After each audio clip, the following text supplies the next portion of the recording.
What's going on, y'all? Welcome to another episode of the best hour of sports talk on the internet. I am one half of the dynamic duo, Tringle Box, aka Steven Box, and I'm joined as always by my co-host. Cool McCain, what's going on? A lot to talk about in sports. Let's get to it. Yay! And as always, we are the play callers. Yes, sir. So, cool, man. We talked about this the last couple of weeks, but, NBA is still going on, which we're not used to at this time. We got two exciting series in the conference finals. I think we've all learned by now not to even start talking about who's going to be in the finals yet, because these two series are not over, because no one's won 4 games just yet. We got some NFL stuff to talk about, especially on the injury front.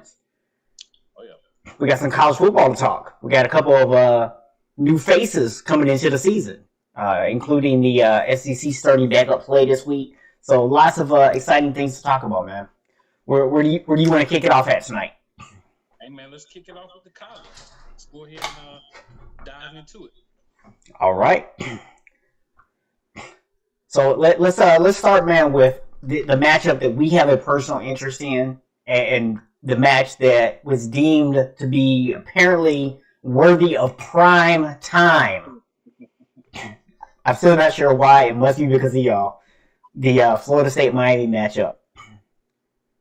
So I'm gonna be honest. I'm really just thinking I'm gonna be watching the Lakers and Nuggets game for the most part, because I'm not expecting this game to be close, honestly. I know as a Miami fan, you were a little nervous about that, but yeah, man. The thing about Miami, Florida State, no matter who's good, no matter who seems to be good or whatever, or who's not, it's normally close games. It hasn't been decided by a field goal, a bad call here or there. Even some years when Miami was really down, you guys were a pretty good team. We were able to still stick in, and I do expect the same from you guys.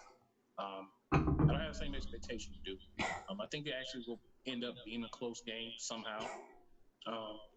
Obviously, if I'm wrong and it's a blowout for Miami, I won't be upset.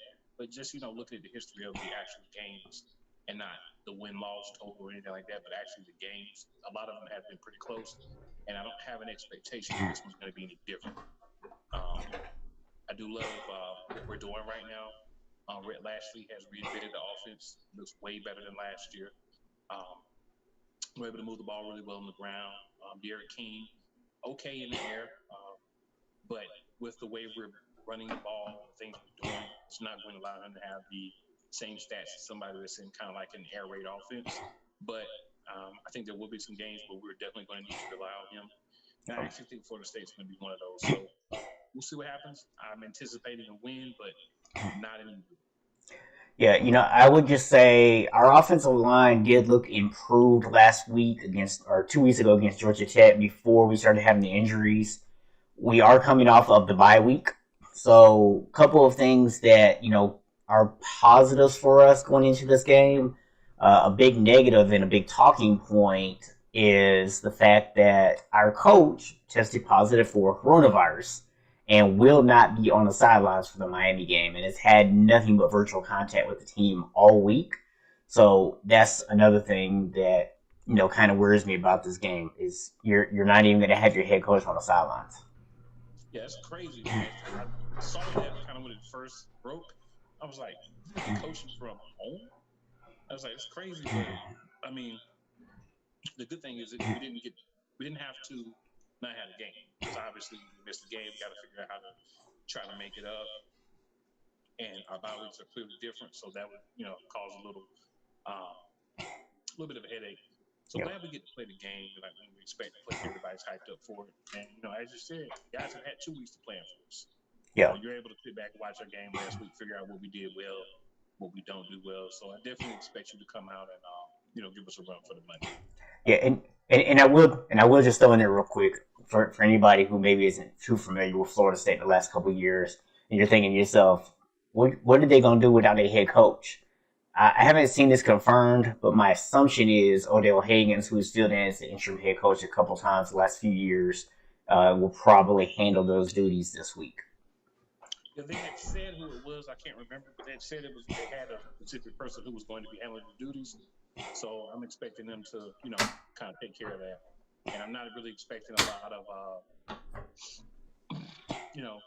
drop offs because it's going to be the same thing that would be ran anyway, just by a different person.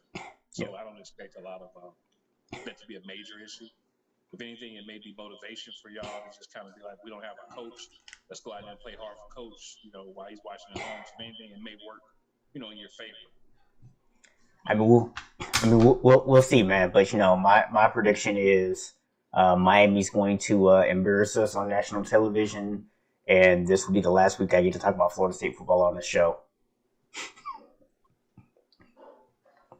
Well, man, I would not be upset if you were right. Just don't think it's going to quite happen the way you think it is. Well, we shall see, sir. We shall see.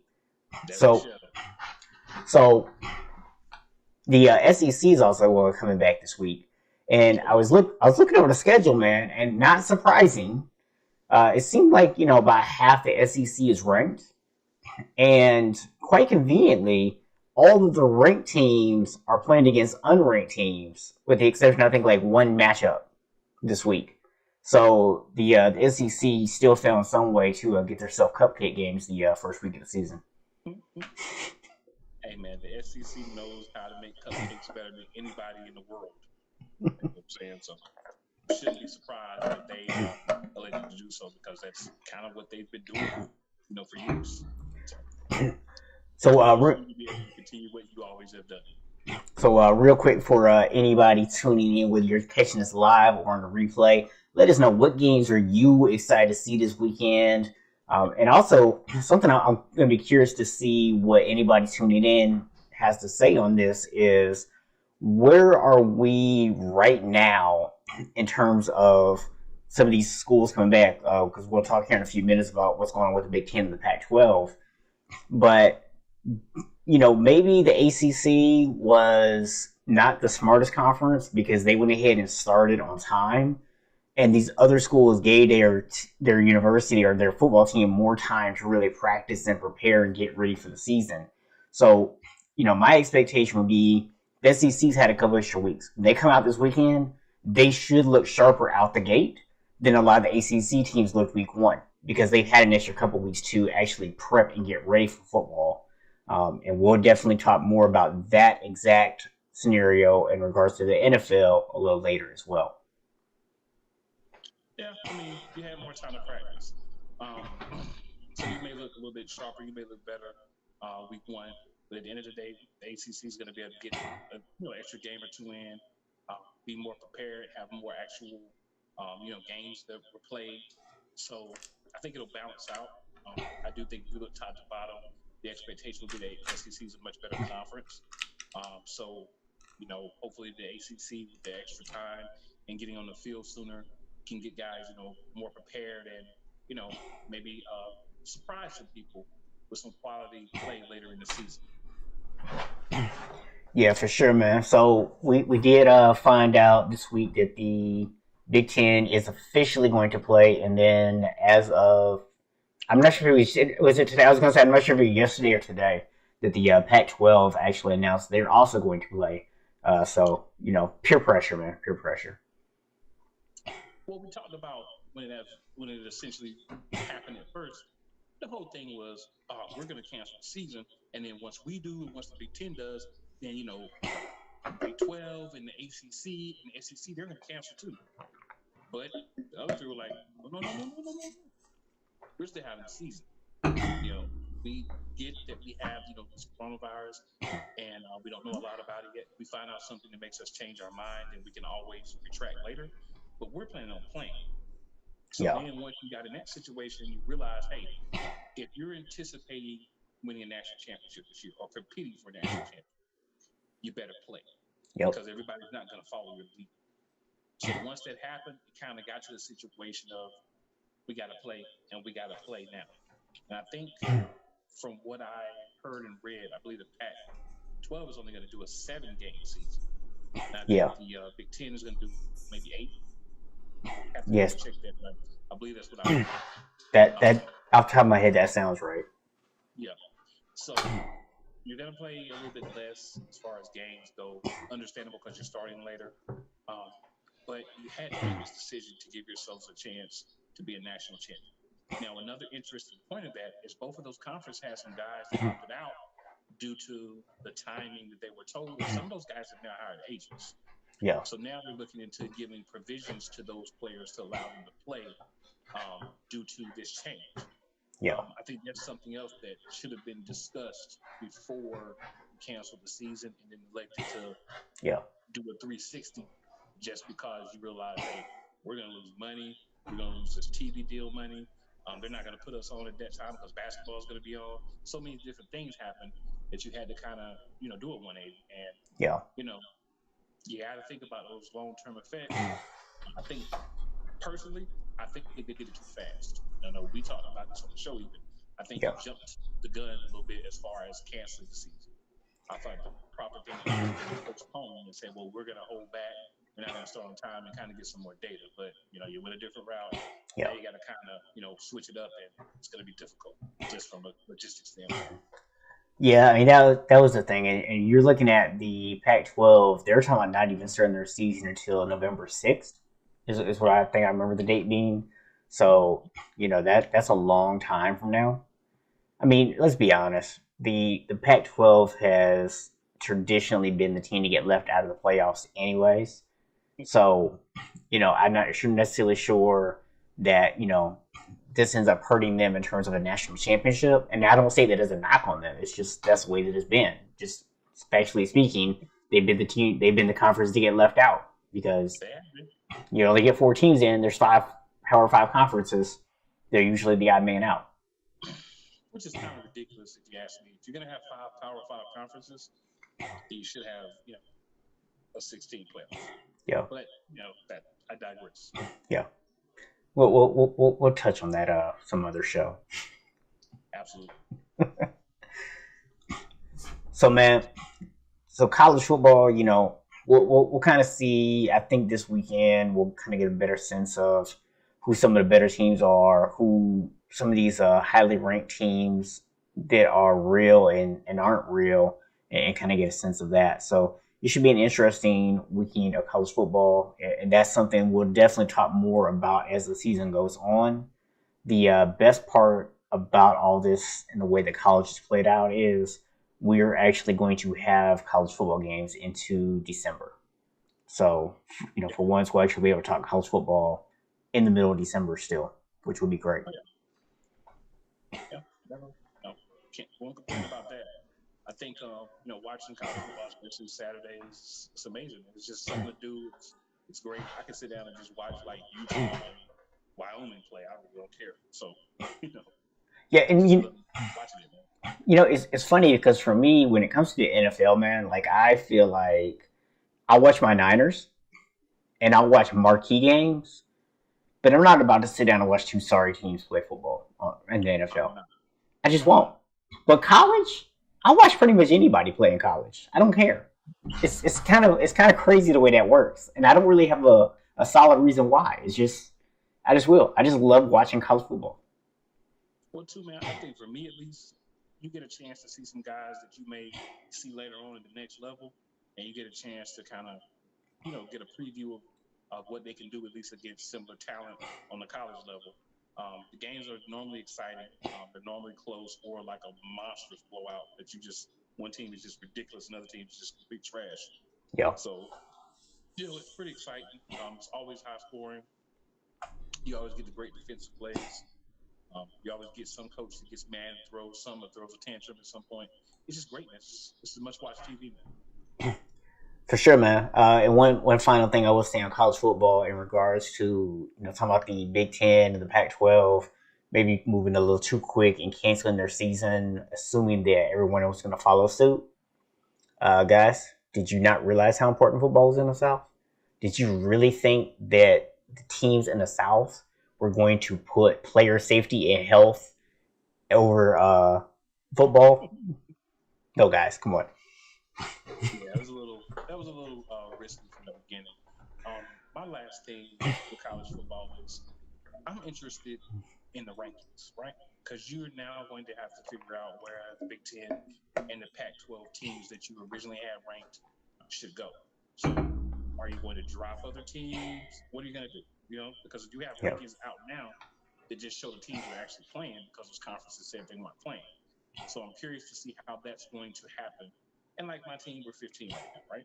So depending on what happens with those other teams when rankings come out, we could drop without even losing. So just curious to see how that works too.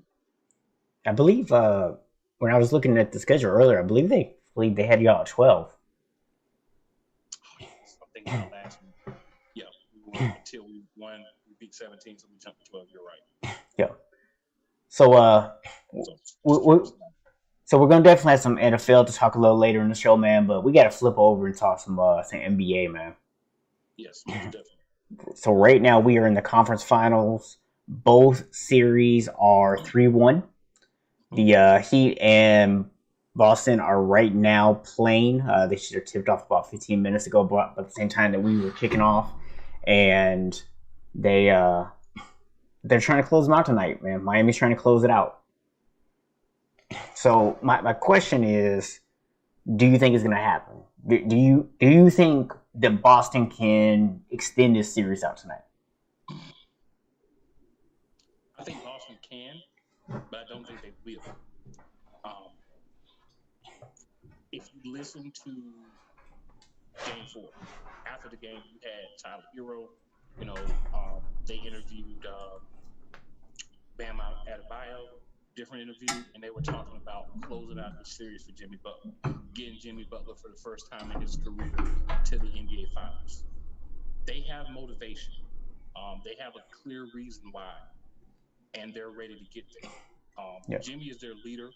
He may not even be the best player on the team anymore, but he's their leader. Yeah. And they fall in line with him, and they play hard, and they've learned excellent practice and development habits from Jimmy Butler. So when you put that with a team that's hungry, young, doesn't have sense enough, honestly, to know they should be more uptight in this situation, you have the makings for a 4-1 series right now. And again, Boston's not a bad team, but they just got the wrong draw. And we said this about Milwaukee as well. This was a bad draw because this was a team that had so much young talent. You gave them this time off, and while some teams got better and got healthier, this team had a chance to practice. They had a chance to, get together, even if it was via Zoom or whatever, and just talk and learn.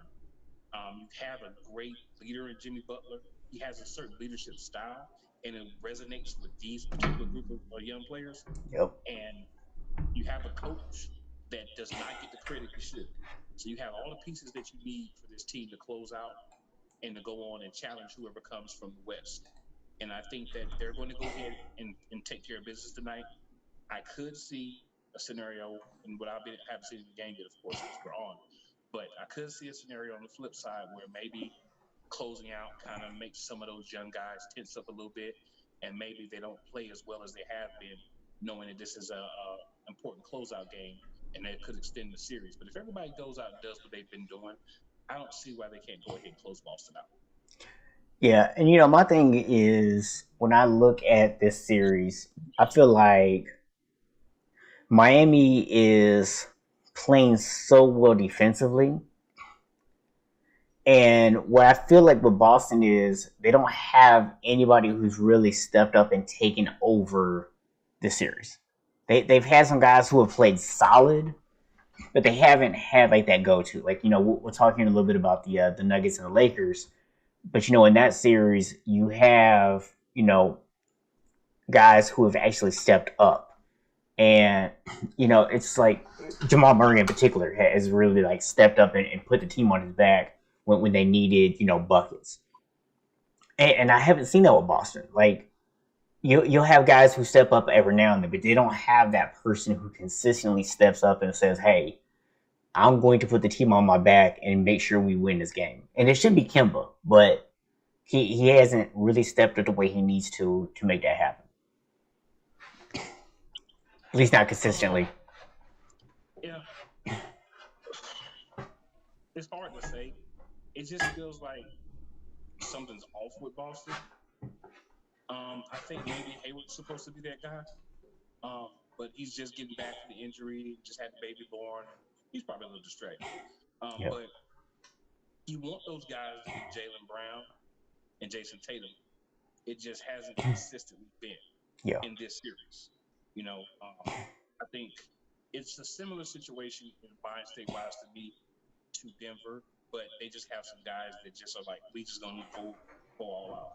And that it's your first time being there, like in this situation, especially being in a bubble, because this is a unique situation to begin with. So I think maybe you get in the situation and you're trying to be calm, you're trying to just play your normal game, but you get a little too calm, you get a little lackadaisical in certain aspects of the game. Defensively, Boston definitely hasn't closed out and done some things that I've seen them do in the past. Aggressive-wise, I haven't seen them be as aggressive now. Maybe adding Gordon Hayward back made other guys step back a little bit. Yeah. To try to help him, get his points and do his thing. But you don't need that right now. And I think that's what's hurt Boston. Maybe chemistry's played a part in it. But it just don't seem like even the same team from the last series against Toronto. But if you look at the series with Toronto, 7 games, barely won. So, a little bit of both ways with that. Yeah, and it's like now we're kind of questioning because we were talking in the last series. We're like, man, Toronto, man, they're playing out of their minds. They're pushing Boston to the limit here. And now it's like, well, maybe we were overestimating how good Toronto was. For sure. Because Boston doesn't look that great. And G Sosa, I'm sure, is watching the game right now instead of the show.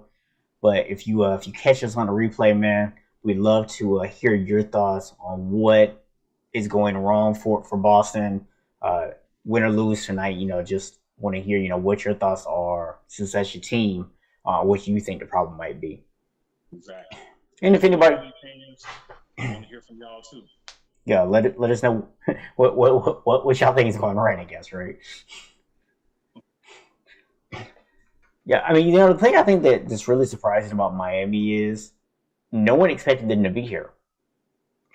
This is not a team like, when you look on the other side, you look at Denver. No one expected Denver to be playing in the Western Conference Finals because everybody expected it to be the Lakers and the Clippers. But it's not a complete shock because, the Nuggets actually have consistently been a playoff team. Y'all were already kind of on the verge last year of getting to this point. Whereas, Miami, people were like, Miami was just a lottery team last year. And, we talked about on the show when Jimmy Butler went there, we're like, oh, they're definitely going to go get another star. And they didn't go get another star. And so people just kind of assumed, they're not going to really do anything. But they've done it with their defense. Obviously they've got some guys who are putting up points on offense too, and they're getting contributions from multiple guys. But really, they're doing it with their defense, man. Their defense is fueling everything. Yep, absolutely. And the thing is, man, that's how you win. That's how you win a title. Defense wins championships. Sometimes a really great offense will beat a really good defense, but it doesn't happen very often, man. 9 times out of 10, the better defense wins.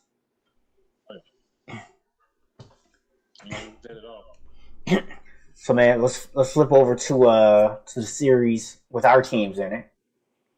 So, Denver finds themselves down 3-1 for the 3rd time in a row, which is just remarkable. And before we really even get into the series, man, I just have to say that, I texted you last night after the game, and I was like, bruh, if y'all do not win a championship in Denver in the next couple of years, I will honestly be surprised. I mean, I understand that there's a lot of really talented teams that's going to be out there next year. You're going to get some of these superstars that have been injured, like KD is going to come back. So you're going to have some competition out there, so it's not a lock that you're going to win a championship. But you have such a really strong young core. Jamal Murray is absolutely just throwing a coming out party in the NBA playoffs this year and stepping into superstardom. Now, I don't know how much he's benefiting from this being in the bubble instead of having to go on the road, so it'll be interesting to see can he replicate this next year. But this run has to be doing wonders for his confidence, man. And he's stepping into it and showing absolutely no fear on the court. So even if we go ahead and close y'all out in game five, man, I just had to say that Denver has my utmost respect, man. Like, real talk. Well, I tell you, man, the pivotal piece definitely Jamal Murray and Nikola Jokic have both stepped their games up quite a bit. Um, Coach Malone went to Jamal Murray in the offseason and after game two.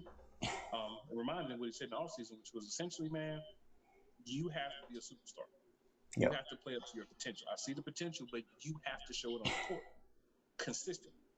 Yep. And, he actually hurt his feelings, he said, because in the offseason, he told him, you need to be a physical player. You're not right now. You're not consistent, and you're not giving enough effort on the defensive end. And we need more. Yep. And, Yep. he said it hurt his feelings because he knew it was right. He went and worked on his defense. He went and worked on, his shot, consistency, confidence, and you could tell the difference. And then again, after game two, he reminded him, look, you know, you have to play better, for us to be consistent members. And you can't give the ball up. You need to have the ball in your hands in critical situations. Whether that means you take the shot, whether that means you give the ball up.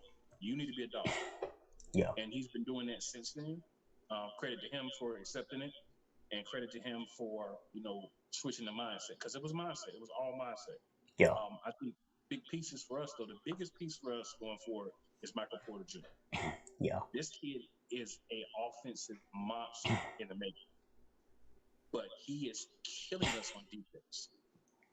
The only reason that he's getting playing time, and I'm sure you would agree with this, is because a lot of the time he's matched up against someone who's playing just as poorly defensively as Kyle Kuzma.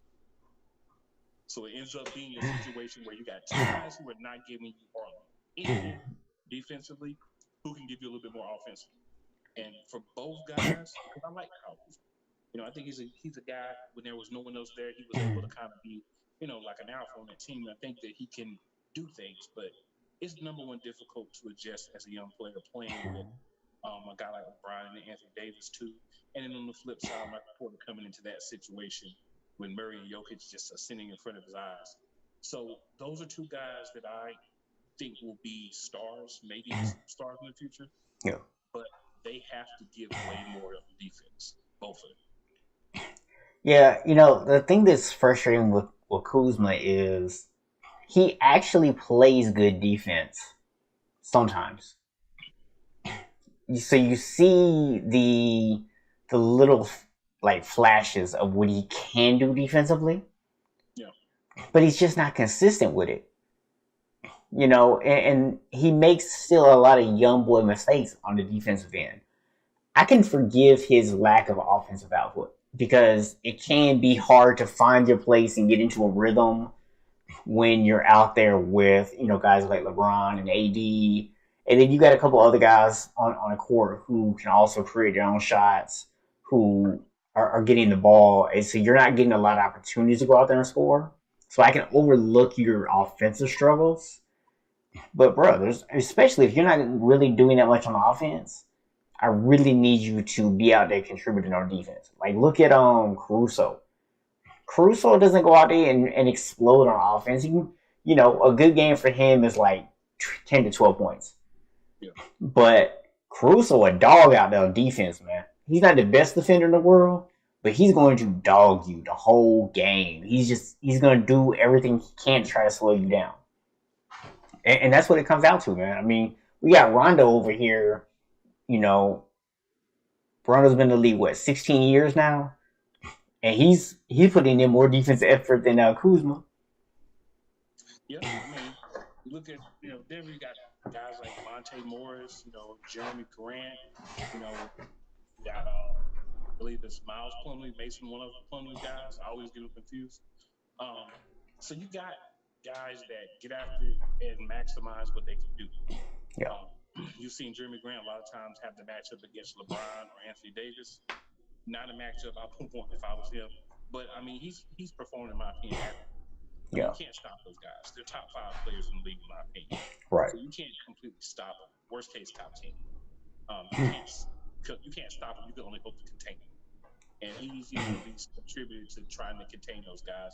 I mean, they're going to get off. They're going to get theirs at times, but I think that we're set as far as those type of players.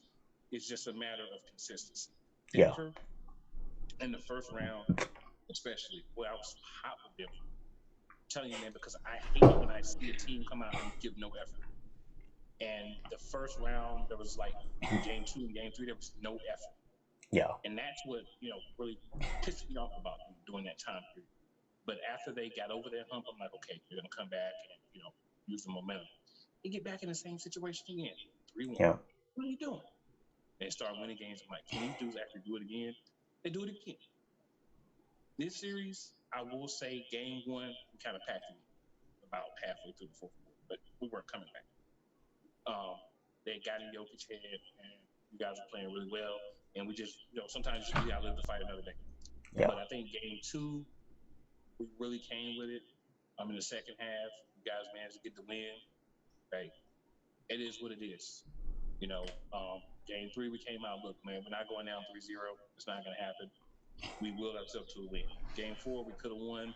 We didn't. I think we gassed out a little bit. A couple of foul calls or no calls or things like that I have a little bit of a problem with, but nothing that I feel like would be like a huge win. So, I think they've all been competitive games except for game 1. It is what it is. We're down 3. We've been in this situation before. If there's a team that I feel like at least has a possibility of coming back from it, it's this Denver team I'm seeing right now. Thing is, on the other side, we have LeBron and Davis. Now, they're not going to be as easy to come back on as Kawhi and Paul George. And there's simple logical reasons why. Forget softness and all that, because everybody has an opinion on that. Paul George and Kawhi are 2 wing players. So you don't have the force in the middle. You don't have the guy that's going to drive in, have the height to get over, and kind of do it once like Anthony Davis can at times. Yeah. You don't have that. So if you don't have that, that's something that we have as well, because you have Nikola Jokic, who has the 3, not as athletic, but gets inside and can get points in the paint when needed, get the rebounds, be a big body when needed. When you don't have one of your guys being able to do that at like the power forward or center position, you put yourself at a disadvantage unless you have a defensive specialist. But that's all they're there for. Yeah. And you need a couple of those guys if that's the case. So the thing is, this is a different type of matchup because you basically have Jokic has to outdo Davis. Murray has to at least try to get close to matching what LeBron does offensively. And now the Lakers have shown the hand of, we'll put LeBron on. Murray made a fantastic play on LeBron. There were some times where LeBron shut him down. There was a couple of times where I felt like he got fouled and didn't get called. But there were some times where LeBron should legitimately just shut him down. Yeah. So, but now he'll be aware of that. Now he'll know, all right, LeBron's coming. And I love what he said in the interview afterwards. He was mad. He was pissed. A lot of people say he looked dejected. He was pissed. Trust me, he was pissed. Yeah. And he basically said, I don't change the way I play no matter who's playing. So it wasn't LeBron playing me versus this person playing me. It just didn't move. Yeah. So I love the mindset. But on the other hand, you got a guy on LeBron James. He is out here to win this ring this year. Yeah. And we might kill him almost to win it over him. So it's going to be good. The thing is, I've been, hearing from quite a few people, today, just like, you guys, this is wrapped up. There's no way to come back on y'all. Da-da-da-da-da. And I'm like, man, I agree they're not going to come back. I do not see this Lakers team losing 3 straight games. We're not going to fold like the Clippers did. And that's where, my comments about the Clippers being soft come in, is the fact that they folded. When they lost that game 5, after that, every time Denver put one of those runs on them, the Clippers just folded. And you see, even last night, LA got a lead, Y'all chip into it. They ain't fold. They hit the big shots when they need to hit them. You know, when you look at the series, game two, Anthony Davis had to hit an amazing game winner to win that game. Game three, you know, we had that game and we went cold at the end of the fourth quarter. We just ran out of gas and we went cold because we put so much energy into getting back into that game. But we had the opportunity right there to win it, and then once we were down, y'all obviously close it out. Then game four, was kind of the opposite situation. You guys went cold down the stretch and started, missing shots and opportunities. So this could very easily be 2-2. It could even realistically be 3-1 Denver right now with just a couple of balls bouncing the other way. So I don't look at this as any kind of guarantee that this game is over, this series is over in game 5. I'm hoping that LA brings the absolute A game ready to close Denver out and understand this Denver team is also not Houston or Portland. They're also not going to fold. Because let's be honest, Portland, I'm going to forgive because they were out to play without Dame, and they just Dame, Nurkic, they knew they were doing it. But Houston folded, bro, like an accordion. Bro, they was like the old school folding cheer, bro. They was just like, yeah, they was done. Bags after game 4, you know what I'm saying? After game 3, they probably packed their bags, left 2 outfits out. Yeah, so this for all days. so this Denver team, man, they're not gonna fold like Houston did. The Lakers aren't gonna fold like the Clippers. Game 5 should be one heck of a game. I'm looking forward to it. I'm hoping that LA closes it out, man, because even though I don't think that it's realistic to believe the Nuggets can come back from yet another 3-1 deficit and beat this Lakers team 3 games in a row, I don't want to give them any confidence either. Not to mention the fact, I was trying to get as much rest as possible for this Miami series if Miami finishes out their series, because that's not a team that I want to face in the NBA Finals with lots of rest. Well, I'll tell you, I was listening to the radio today, and one of the things they were talking about was how interesting it could be if it's Miami and LeBron. Because you got a guy that left Miami, burned the face, and walked away from him, broke up with him 6 years ago, and you would be playing that team. And there's no way that Eric Spoelstra is not going to use it as extra motivation, for those guys. Like, this is a dude that could have been on your team, but he walked away and said, piss on Miami, I'm going back to Cleveland. Oh, no. Eric Spoelstra is not going to have a chance to use it as motivation, because King Petty is Pat Riley. So yeah, that would be interesting to happen. Again, I don't see Boston, winning tonight or winning the series. But hey, we've just seen these playoffs. 3-1 is not finished, so it could happen. I don't see Miami letting it happen because they're just playing on that level where it's like we're there. Like, some teams never get to just gel the way they have and just play that well, but they're there. I feel like Denver's another team that's there. The difference being, I said this last week, I expect us to lose the series, but I expect us to take it to 7 games and really push LA. And what that does for my team is it lets us know you can hang with anybody. If you can beat LeBron James, whether he wins the championship or not, if you can take him to 7 games, him and Anthony Davis with that team, then who can stop that situation? We're not worried about Steph Curry coming out with Klay Thompson and whoever else next year. Yeah, they're going to be a threat. But, again, their main 2 stars now are both wing players. Yeah. So who's going to handle Jokic in the post? Who's going to go out there and guard him when he shoots his high open threes? Look, those are the type of things where that split makes difference. And that's what makes LA really good, because LeBron has basically transferred himself into a huge point guard. Yeah. And let's sometimes play shooting guard when Rondo's in the game with him. And let's keep it real, man. I mean, LA Dwight Howard has turned back the clock. Oh, you yes. you got McGee out there. You got Morris out there. You got Anthony Davis. And outside of getting him in foul trouble, we still can't shut down the Joker, man, because the dude is just basically unguardable. So, like you say, you take a team like Golden State, you have the guys who can defend them out on the wing, and they have absolutely no answer for him on the inside. What are they gonna do? Put Draymond Green on him? Well, we know if they put Draymond Green on him, what's gonna happen? Draymond Green gonna be sitting over on the bench with 6 fouls. And Jokic is gonna be on the ground at least once, grabbing his midsection. By the way, man, can I just say, Anthony Davis, bruh, listen, I'm hoping that you go ahead and resign. You be the face of the Lakers for a long time to come.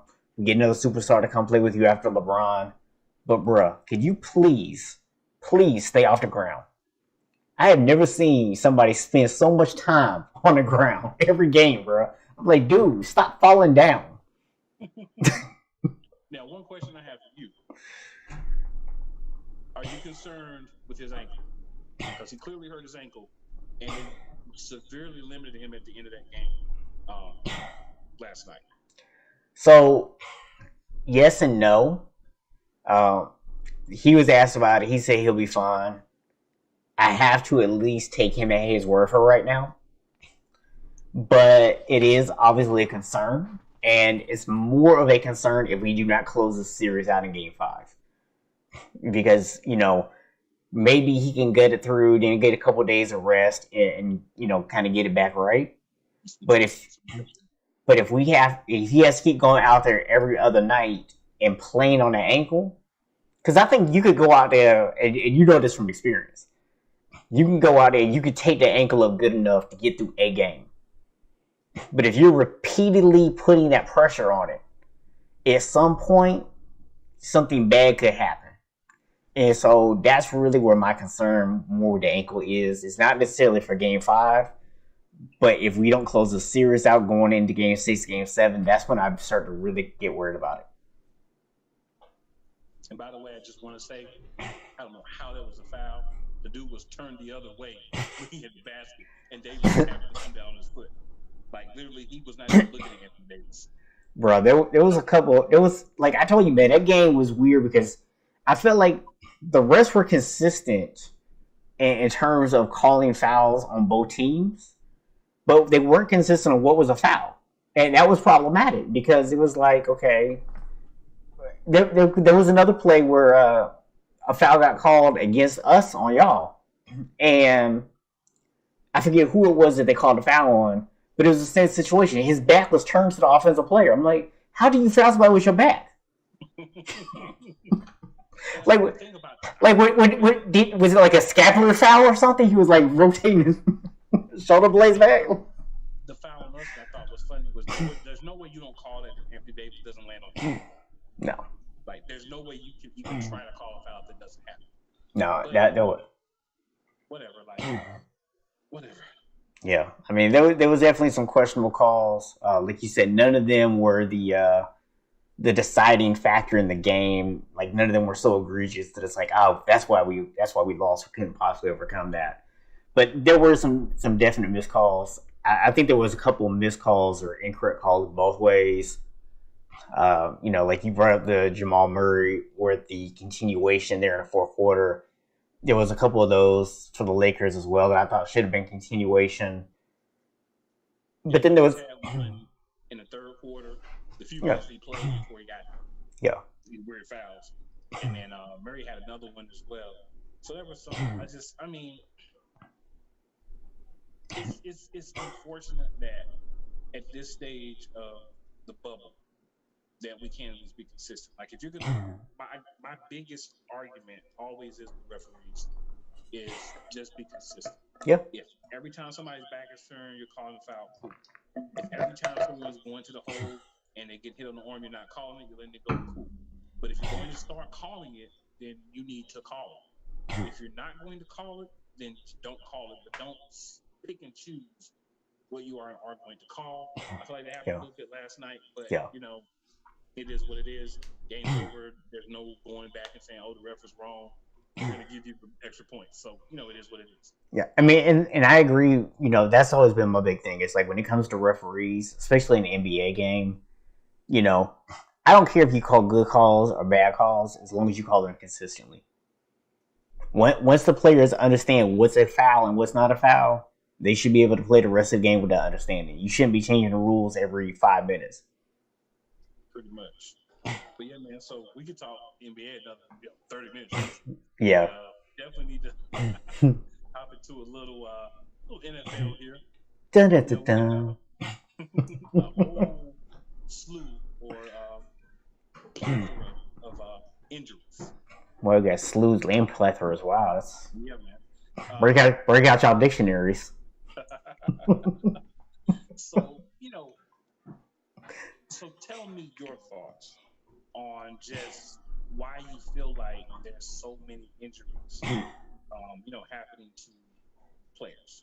So I'm going to say this, and for those maybe listening to the show that don't know this, I am actually a personal trainer. I've been doing it for about 10 years now. So I actually understand a little bit about this stuff. I'm not claiming to be a medical professional or a doctor or anything like that, but I understand the way that the human body works, especially in relation to movement and athletics. The bottom line is this: a couple of years ago, the NFLPA negotiated for less padded practices.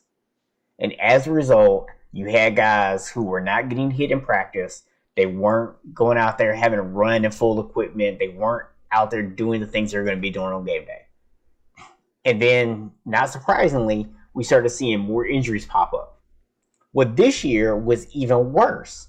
This year, there was barely any real training camp, no preseason games whatsoever. These guys basically just kind of came in, had a couple weeks of basically non-padded practice, and now you're asking them to go out there and play at full speed in games that matter. I'm not shocked that we're having so many major injuries happen to guys. The truth of the matter is, the NFL should have pushed back the start of the season. So whether that meant cutting down the number of games to still have the Super Bowl happen at the same time it normally does, or whether it meant pushing everything back on the calendar, I don't care which way you went with it. At a minimum, you should have allowed the guys to have a real training camp, and you should have allowed for at least 2 preseason games. I don't think we need this whole 4 preseason games ever again, but I do feel like you need at least 1 or 2 preseason games just to give guys a chance to get out there and play. Another thing is, I think when you look at the training protocols, I don't know what a lot of these teams have been doing the last few years, but I feel like a lot of these guys must not really be cross training at all. I feel like a lot of these guys are only training for their specific sport or for their specific position, because I just see guys anytime they're asked to go out there and do something that's a little bit different, or that they haven't been doing it for a while, they're getting injured. And usually the only time that happens is when you have an overdevelopment of one muscle or one group of muscles that you're just training all the time, and you basically are wearing those muscles down. You're overtraining them, and you're not training other areas, so you end up with imbalances. And that leads to a lot of these injuries. Yeah. For me, um,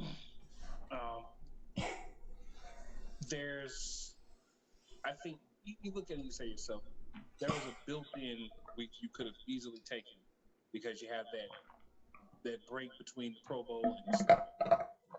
Yep. You could essentially have taken 2 weeks. You could push the season back 2 weeks, and you could have had the Pro Bowl played on Saturday, the Super Bowl played on Sunday. Because it's essentially at the end of the day, if you're in the Pro Bowl, you're not in the Super Bowl. So you could have actually pushed the season back 2 weeks and not affected the Super Bowl whatsoever. Yep. So I think that should have been, considered at least. I think there should have been at least a preseason game.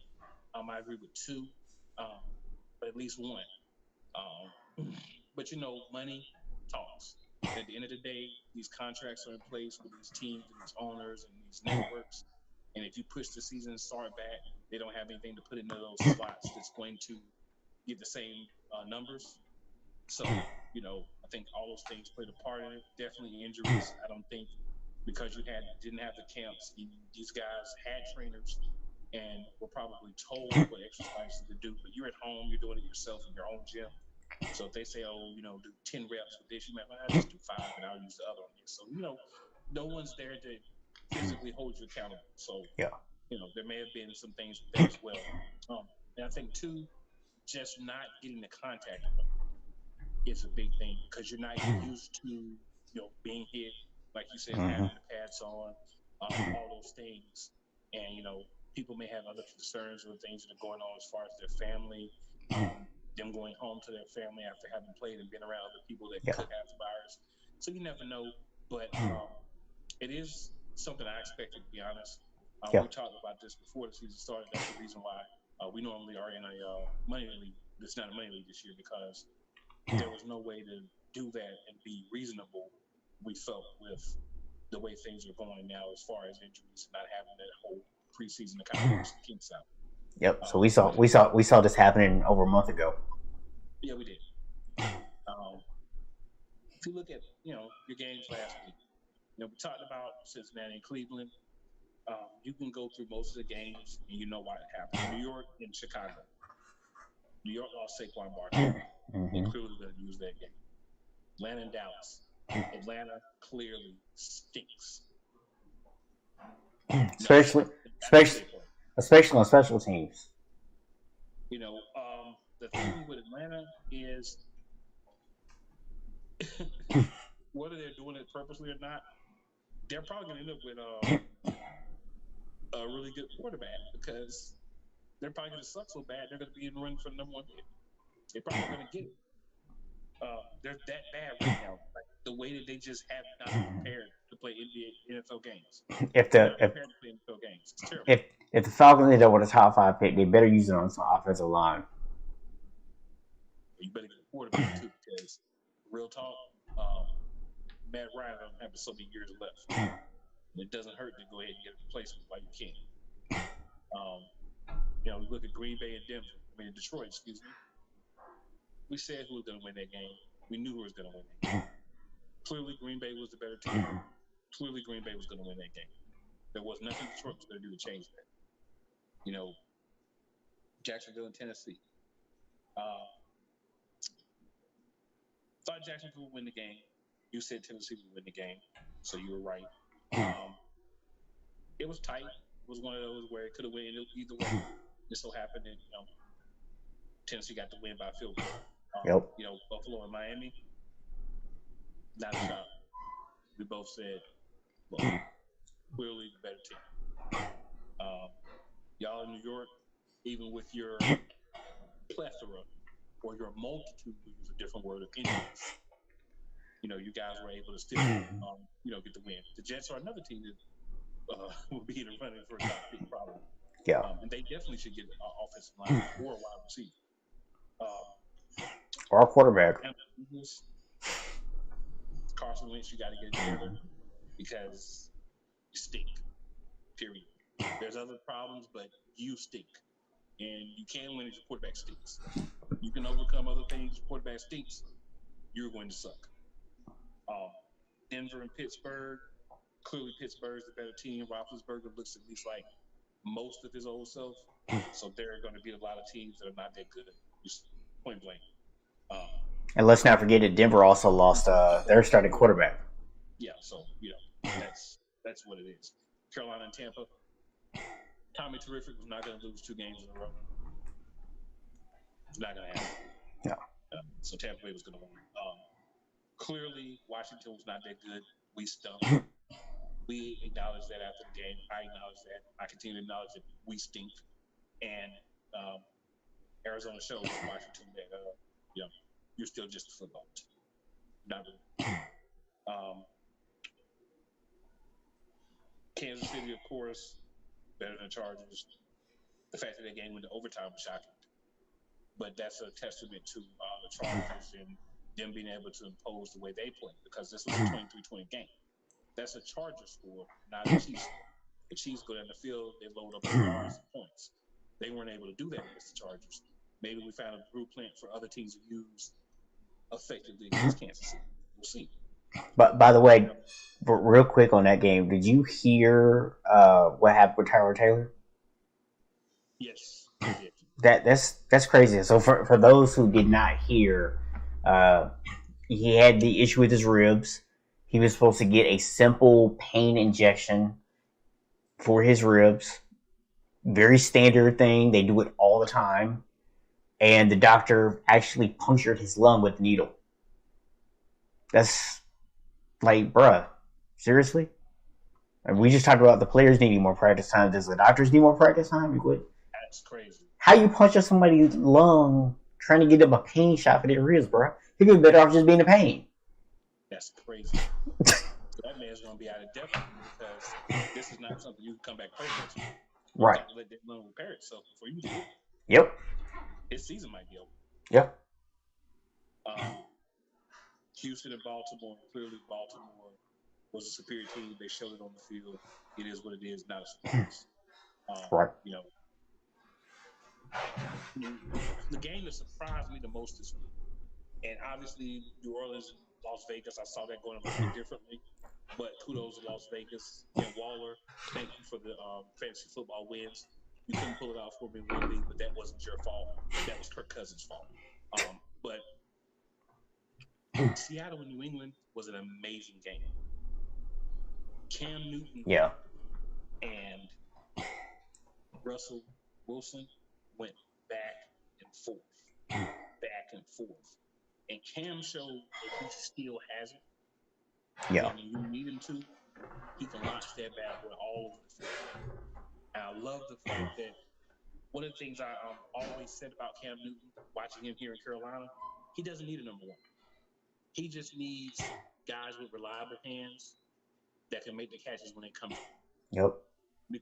Because the fact that he's mobile, the fact that he's not the most accurate quarterback, but seems to be mechanically a lot better than what I saw at the end of Carolina, he can win games with his arm or his leg. So you've got to kind of say to yourself, what are we going to take away from Cam? Are we going to try to make him run 20 times to win, or are we going to make him sit in the pocket and throw? Yeah. And against Seattle, you learn you don't want to let him sit in the pocket and throw it. The week before, you learn you don't want to force him out of the pocket too much. So how do you defend him if he's playing at this level? This is MVP Cam. I'm not saying he'd be the MVP this year, but this is MVP Cam level. But what do you expect when you go to work with the quarterback whisperer we're going to start calling him Bill Belichick? So these guys taking guys that were terrible, got them through New England, got them good, and shipped them off and got something for them. Yeah, a couple of things I'll say here. One, the MVP right now, my early front runner for MVP is Russell Wilson. Oh, absolutely. He's playing just ridiculous right now. Something I find interesting, we talked about on the show multiple times over the summer about Cam Newton, his injury, people not really being sure if he was going to be healthy. That probably being a big part of the reason why people were hesitant to pick him up. All through the summer, anybody that came on the show agreed with that assessment. Cam Newton signed with New England. What did everybody say? If he's healthy, he'll be the starter. If the shoulder's not healthy, he might, be the backup. Nobody complained about his contract, nothing. All of a sudden, he has 2 good games, and all of a sudden, everybody's like, it's ridiculous that he's only making the amount of money he's making. Why, look at what he's doing. I'm like, but y'all looking at it in hindsight. Nobody knew this summer that Cam was going to be healthy and be able to come out and play this way. If they did, Cam would have been a free agent for like but one day, and somebody would have swooped him up. Like I said this the whole time. Carolina screwed Cam. That's really the main reason why he had to sign what he had to sign as far as money. Carolina screwed him. They let him go too late. If you were going to let him go earlier, give him time to go out to teams, pass physicals, and make a decision. By the time you allowed him to get out there was only really like Jimmy and John left. So you put him in a position when you released him of behind the eight ball. New England did what they always do, craftiness. If you ask me, I think it's how did I put it the other day when I was telling my boy? I think this is like a extended trial for Cam Newton. If he's able to go out and be consistent for probably about half a season, he'll probably get a contract extension right in New England. Yeah. And, he'll get the kind of money that will make him happy. That you should be getting, yeah. Yeah. And, it's Bill Belichick's not going to go out there with Jared Stidham as his guy next year. If Cam Newton comes out there and plays the way we see him play these first couple of weeks. So there's no real concern if we're being serious. Yeah. And, the thing is, when I look at, this situation, is something I think, too, is Cam, I think, kind of felt like, hey, I'm going to probably take less money this year no matter where I go. So why go to some sorry team? Why not? Like, if you have your choice of where to go, you're a free agent. So why not at least go somewhere like New England, where you can be successful and you can earn that big contract? It only makes sense if you're Cam. We said all along that he was going to go somewhere where he had a chance to start. Yeah. This was the perfect place that was left by the time he was ready to sign. Yep. We already really talked about Las Vegas and New Orleans, but just one quick thought on that. Derek Carr's for real. I've been dogging Derek Carr for a while now because he had that one good season, then he just like completely fell off. And he's actually played pretty well this year. We'll see if he continues it throughout the course of the season. I'm not ready to anoint him just yet because it's 2 games. I need to see Derek Carr be more consistent for more than 2 games before I'm ready to fully give him that credit. But I will say that as of right now, it looks like he has regained some of that magic he had a couple years ago. Derek Carr for real. That's all I'm going to say about that. You and Craig on this Derek Carr bandwagon, man. You guys. Here's the thing. I'm gonna give you some serious reasons why. If you look at that team last year, he didn't have an amazing season. He had a solid season. Tyrell Williams went down last year. He's hurt again this year. So you had him out there. There was no Henry Ruggs there. You had Waller. You had Josh Jacobs. You had a bunch of guys nobody knew. Right? Yep. The whole Antonio Brown fiasco did what it did.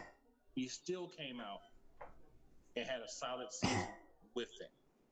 Then they bring in a guy to challenge him in Mariota. Yeah. And Mariota got hurt. But all reports were that he already had lost his job by the time he got hurt. Then Carr comes out against this vaunted New Orleans defense and has a very good game. After having another very good game. And I'm not saying that he's an MVP player, but the way he's playing, if Las Vegas were to say, whenever his contract's up, and I think he has another year or 2 based on his time before, I'd have to double check that. But when his contract's up, if Las Vegas were to say, we're not going to resign you. But like this, there will be teams that will say, you want to come play for us? Yeah. We'll pay you. You sit right in. So he's for real. When I say he's for real, I'm saying he's re-solidified himself as an NFL starter and as a guy that if he hits free agency, people are going to be on. Is he going to win a Super Bowl? I'm not going into all that. But this guy can play, and he's shown it. He's shown poise. He looks like himself from a couple of years ago.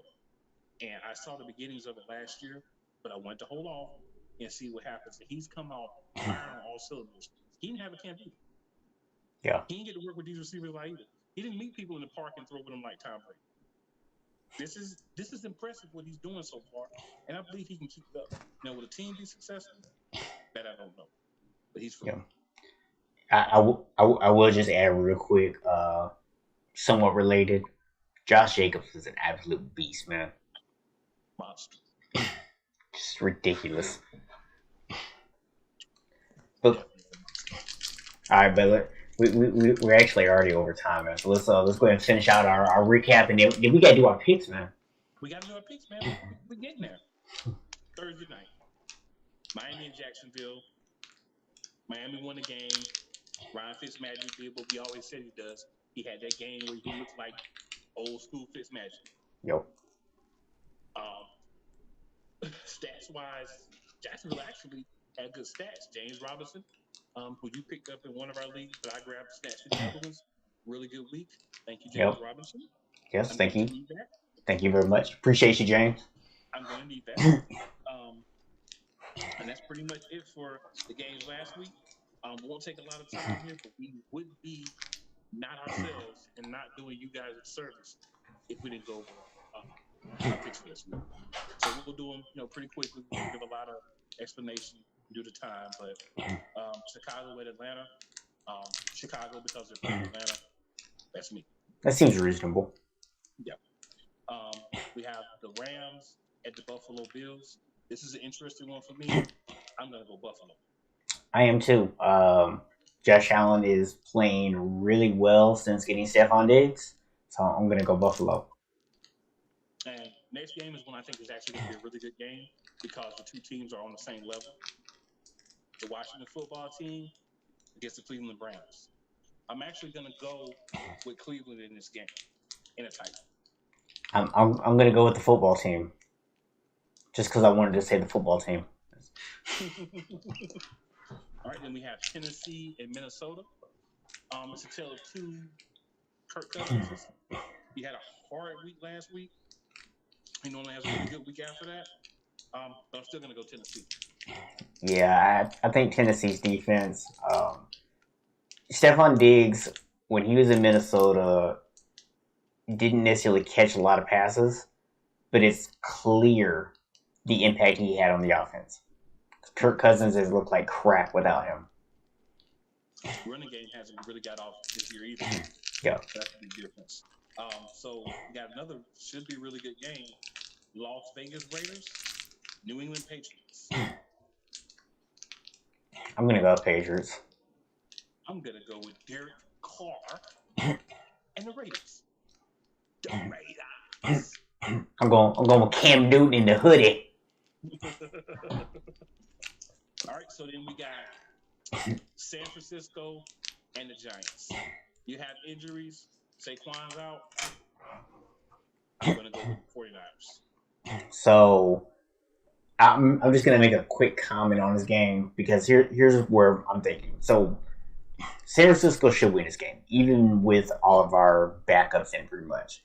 But I'm not going to be surprised if the Giants win, and there's two reasons why. Yes, they are without Saquon, but the Niners lost both Nick Bosa and Solomon Thomas. They're still going to be without Richard Sherman. They're still without Deebo Samuels. We're still without our starting center. We're now without Jimmy Garoppolo. I mean, and by the way, we're also without Raheem Mostert or Tevin Coleman. So this team is just beat up right now. They still have the talent to win, but here's the other thing for me.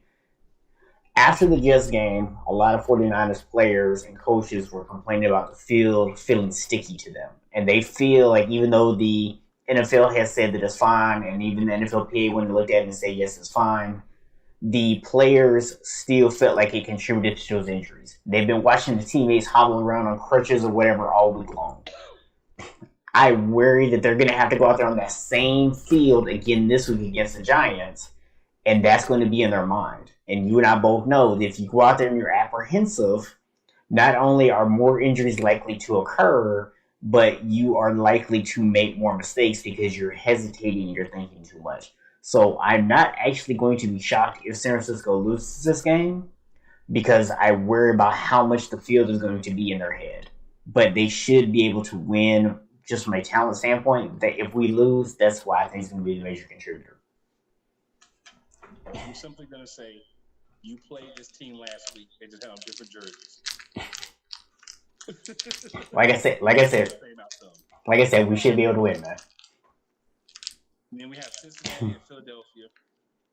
Philadelphia, give me another shot. Eagles by 3. You know, man, I picked against you guys last week. I was right. And until Carson Wentz shows me different, I'm going to have to pick against you again. I'm actually going to go Cincinnati. think Joe Burrow's coming for you, man. He's coming for you. He's coming. He's giving you the book of He's gonna tea. be leaving with an L. He's giving you the book of tea. He's gonna be leaving with an L. New York Jets at Indianapolis Colts.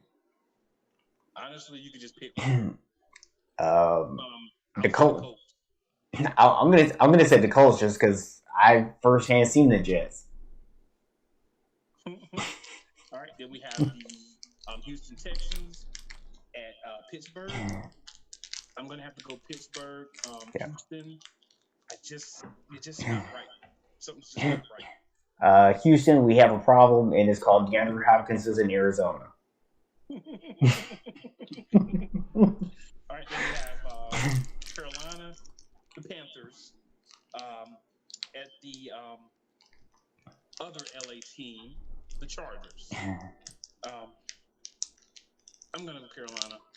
I think that they're going to be able to put everything together this week, get that first win, and just start to win. Yeah, Herbert came in and played well last week unexpectedly. I think there's a little bit of film on him now. I think Carolina wins this game. Yeah, Tampa Bay at Denver. Gonna go ahead and go Tampa Bay. Without Drew Lock, it still should be close, but I think Tampa Bay will pull it out. Yeah, I'm not sure who Denver is going to have playing at quarterback this week, but whoever it is will not be better than Tom Brady. So I'm going to go Tampa. Then we got Detroit at Arizona.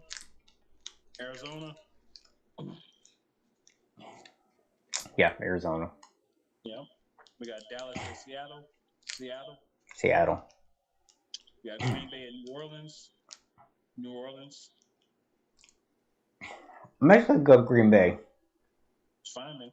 I think it's another toss-up game. It is. That one's a toss-up. I think New Orleans is going to be embarrassed by, and that's of course the Sunday night game, by what happened against Las Vegas. And they're going to want to come out and play. They are going to be without Michael Thomas again, but I'm still going to give them a nod. That's the main reason I'm going with Green Bay, honestly. Yeah. And then we have what people are calling the game of the year in week 3, which is Kansas City Chiefs, Baltimore Ravens. When I look at this game, the offense is going to do this thing. Yep. The question is which defense is going to be able to submit their will or put their imprint on the game. I feel Baltimore is going to be able to do that at a higher level, so I'm going to go with Baltimore. So it's week 3. Guys are a little bit better conditioned now than they were before. I think Kansas City's defense will be able to reasonably handle Lamar Jackson. So I'm going to give them the edge. Well, I consider those, in the words of Mike Greenberg, our picks sure to go wrong. We're both sure to be incorrect on at least 3 picks. That's pretty much how it goes.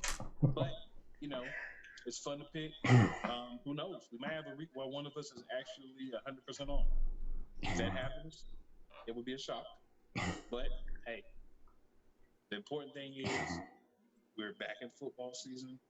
We're in the week 3. We haven't had a positive test. And we've had some injuries, but we're still going to get football.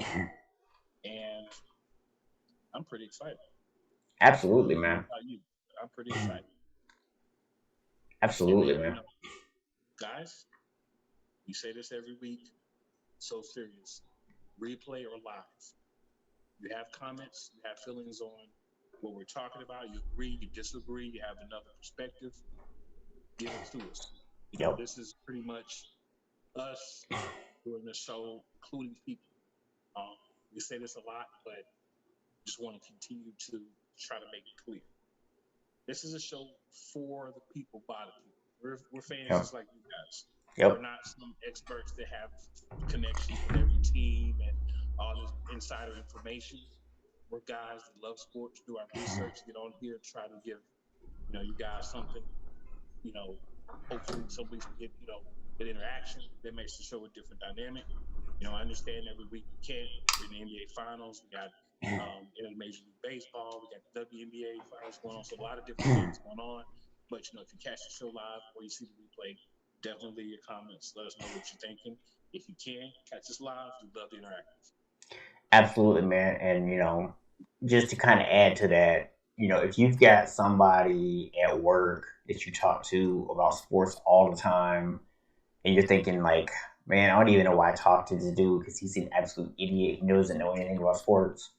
Come join us because we at least know what we're talking about most of the time. and if you think we're idiots and we don't know what we're talking about, drop that in the comments too. And if you are the idiot that thinks you know sports, come get a little knowledge with us, man. Come talk to us. We'll help you out, and you can actually go back to work on Monday and sound like you know what you're talking about. You'd be surprised how many people actually have cool sports conversations. Yeah, it'd be amazing. You'll get new friends and maybe even a girlfriend or two. Just. Well, I can't guarantee that. Hey man, I said maybe, man. I said maybe. We're not bitches. We're selling a hope and a dream here, man. We're selling a hope and a dream, all right? Hope and a dream or smoking a pancake. Get the people what they want. Get the people what they need. But yeah, man. Seriously though, you guys make sure that you hit that subscribe button. Make sure you hit the share button. Invite other people to watch the show as well. And also don't forget that you can catch us on the podcast if you just want to be able to listen in your car or whatever by using the link in the description. You'll see the links to all the places you can hear our podcast at. So make sure you check that out as well. Drop it. Well, man, this brings us to the end. So as always, man, we have to say, even the sun goes down. And heroes eventually die. And horoscopes, they often lie. Sometimes why? Nothing is for show. Nothing is for certain. But until they close the curtain. It's him and I. The play callers. Y'all better know that. From the QC to the ATA. Yeah. Next week, we back at it again. 8:30 p.m. Eastern Standard Time every Friday night. Oh, and one more thing. We're coming up on the end of September. Get your absentee ballots. Make sure you register to vote. If you're going to go vote in person, I'm not going to tell you who to vote for. I'm just going to tell you exercise your rights. Make sure you got everything you need situated and go vote in November. Yes, sir. Let your voice be heard. Let my people go.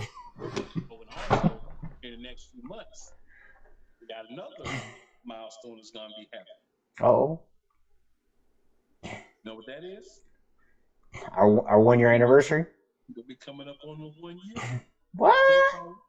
What? 1 year. 365 days of our beautiful faces all over the internet. It's crazy. It's like a gift for people every day. You know what I'm saying? We're giving everyone a gift. Speaking of things that people could disagree with, right? Exactly. All right, man. We'll see y'all next week. Absolutely, y'all. Hold it down. I'll let you